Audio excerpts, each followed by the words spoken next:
प्रिय विद्यार्थियों, वंदे मातरम। भाटी आश्रम के YouTube प्लेटफॉर्म पर आप सभी का स्वागत है। करंट अफेयर्स की आज की इस कक्षा में हम चर्चा करेंगे 10 महत्वपूर्ण सवालों पर। चर्चा को शुरू करते हैं।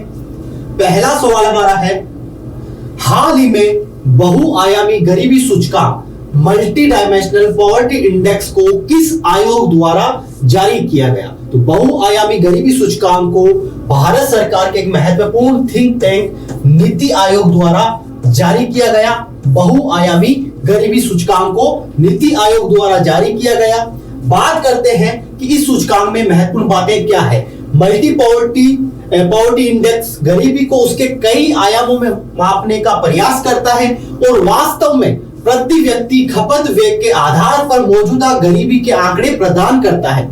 वैश्विक एमपीआई बहुआयामी गरीबी सूचकांक की बात करें 2021 के अनुसार 109 देशों में भारत की रैंक 66वीं है। भारत की रैंक 66 है, 66वीं है। और वैश्विक एमपीआई जो है यूएनडीपी यूनाइटेड संयुक्त राष्ट्र विकास कार्यक्रम और ऑक्सफोर्ड यूनिवर्सिटी के द्वारा पब्लिश किया जाता है। ऑक्सफोर्ड यूनिवर्सिटी के द्वारा पब्लिश किया जाता है वैश्विक बहुआयामी गरीबी सूचकांक। और इसके 3 समान रूप से भारित आयाम होते हैं, 3 डायमेंशन होते हैं: स्वास्थ्य, शिक्षा और जीवन स्तर। स्वास्थ्य, शिक्षा और जीवन स्तर के आधार पर बहुआयामी गरीबी सूचकांक निकाला जाता है। भारत में नीति आयोग ये काम करता है। और वैश्विक आयाम की अगर बात करें, इंडेक्स की बात करें, तो संयुक्त राष्ट्र विकास कार्यक्रम और ऑक्सफोर्ड यूनिवर्सिटी मिलकर इसको पब्लिश करती है। और भारत की जो रैंक रही है वैश्विक स्तर पर 66वीं रही है। हाल ही में किस मंत्रालय द्वारा India Young Water Professional Programme के पहले संस्करण की शुरुआत की गई? पहले संस्करण की शुरुआत की गई है जल शक्ति मंत्रालय के द्वारा। जल शक्ति मंत्रालय के द्वारा शुरुआत की गई है India Young Water Professional Programme के पहले संस्करण की जल शक्ति मंत्रालय के द्वारा। यह कार्यक्रम राष्ट्रीय जल विज्ञान परियोजना के तहत शुरू किया गया है। इसे ऑस्ट्रेलिया इंडिया वाटर सेंटर द्वारा क्रियान्वित किया जाएगा। तो जल शक्ति मंत्रालय की महत्वपूर्ण पहल है पानी को लेकर, वाटर को लेकर। हाल ही में दुनिया का सबसे नया गणराज्य रिपब्लिक राष्ट्र कौन सा बना है? तो इसका जवाब होगा बारबाडोस। बारबाडोस ने अपने आप को एक नया गणराज्य घोषित किया है। और नया गणराज्य क्यों घोषित किया, इस पर बात करें हम। बारबाडोस ने आधिकारिक तौर पर महारानी एलिजाबेथ द्वितीय, जो ब्रिटेन की महारानी है, को अपने राष्ट्र के प्रमुख पद से हटा दिया है। और देश के ब्रिटिश उपनिवेश बनने के लगभग 400 वर्षों के बाद दुनिया का सबसे नया गणराज्य बन गया है। दुनिया का सबसे नया गणराज्य बन गया है। जो औपनिवेशिक दासता थी उससे अब ऑफिशियली इन्होंने मुक्ति पा ली है। महारानी एलिजाबेथ को अपने राष्ट्र के प्रमुख पद से हटा दिया है बारबाडोस ने। और हालांकि ये बारबाडोस जो है 54 सदस्यीय राष्ट्रमंडल देशों का जो कॉमनवेल्थ संगठन है उसका मेंबर्स बना रहेगा। और राष्ट्रमंडल का भारत भी मेंबर है, यह हमें ध्यान रखना है। भारत भी इसका सदस्य है। 54 जो सदस्यीय राष्ट्रमंडल है उसका भारत भी सदस्य है। बारबाडोस की जियोग्राफिकल लोकेशन की बात करें तो दक्षिणी पूर्वी कैरेबियन सागर में एक छोटा सा द्वीपीय देश है और इसकी कैपिटल है ब्रिज टाउन। बारबाडोस ने अपने आप को नया गणराज्य घोषित कर लिया है।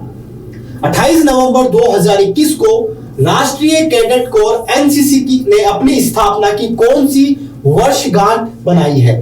73वीं 73 वर्षगांठ स्थापना की बनाई है। 1948 के अधिनियम के द्वारा इसको स्थापित किया गया था। और एनसीसी का जो हेडक्वार्टर है वो नई दिल्ली में। एनसीसी का हेडक्वार्टर नई दिल्ली में है। 1948 के अधिनियम के माध्यम से राष्ट्रीय कैडेट कोर एनसीसी की स्थापना की गई। 73 स्थापना वर्षगांठ मनाया गया 28 नवंबर को। हाल ही में राष्ट्रीय प्रदूषण नियंत्रण दिवस कब मनाया गया? 2 दिसंबर को राष्ट्रीय प्रदूषण नियंत्रण दिवस बनाया गया। और ये क्यों बनाया जाता है? ये बनाया जाता है भोपाल गैस त्रासदी 2 और 3 दिसंबर 1984 को अपनी जान गंवाने वाले लोगों की याद में बनाया जाता है। भोपाल गैस त्रासदी एक बड़ी मानवीय आपदा थी। ठीक है। मिथाइल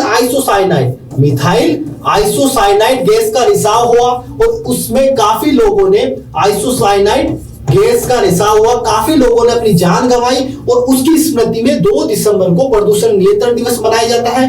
और प्रदूषण नियंत्रण दिवस 2021 की थीम की बात करें तो प्रदूषण के नियंत्रण के महत्व के बारे में जागरूकता पैदा करना, प्रदूषण को रोकने के तरीके के बारे में लोगों को शिक्षित करना इस दिवस का उद्देश्य है, इसकी थीम है। भारतीय रेलवे किस राज्य में दुनिया का सबसे ऊंचा रेलवे पुल का निर्माण कर रहा है? तो पूर्वोत्तर राज्य मणिपुर में दुनिया का सबसे ऊंचा पुल का निर्माण किया जा रहा है। यह जिरीबाम इंफाल रेलवे लाइन का हिस्सा होगा और इसकी ऊंचाई होगी 141 मीटर। 141 मीटर की ऊंचाई के साथ ये दुनिया का सबसे ऊंचा रेलवे पुल बन जाएगा मणिपुर राज्य में। 28 नवंबर 2021 को पीटर फियाल ने किस देश के नए प्रधानमंत्री के तौर पर शपथ ग्रहण की है? तो पीटर फियाल ने चेक गणराज्य के प्रधानमंत्री के तौर पर शपथ ग्रहण की है पीटर फियाला ने।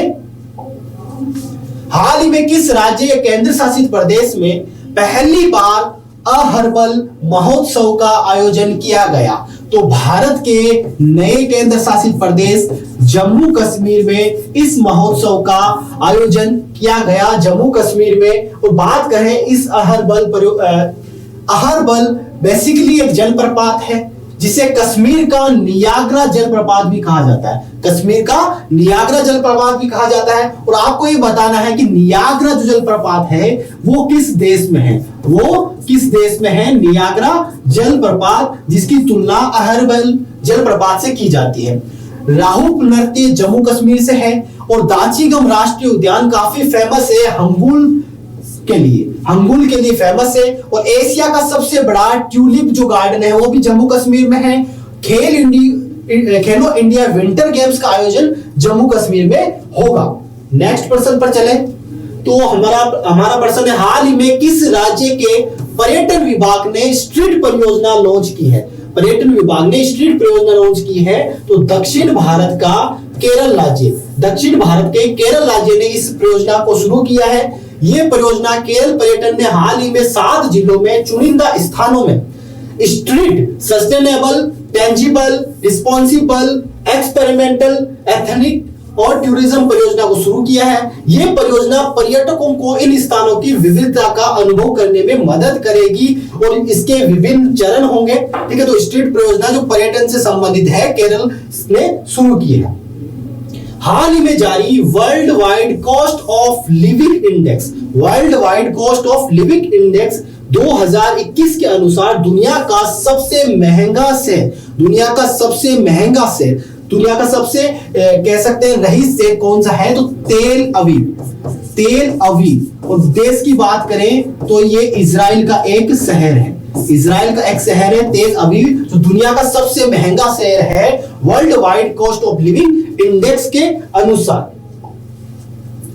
द्वितीय स्थान पर रहा है पेरिस और तीसरे स्थान पर सिंगापुर रहा है। और ये जो इंडेक्स है ये इकोनॉमिक्स इंटेलिजेंस यूनिट द्वारा जारी किया जाता है। इस सूचकांक से क्या हमें पता चलता है कि दुनिया में वस्तुओं और सेवाओं की कुल कीमत में 3.5% की वृद्धि हुई है। और ये 2020 में 1.9% की जो थी वो अब 3.5% की वृद्धि हो गई, यानी कि मुद्रास्फीति बढ़ी है। तो 10 महत्वपूर्ण प्रश्नों पर हमने बात की। क्लास को विराम देते हैं। जय हिंद, जय भारत।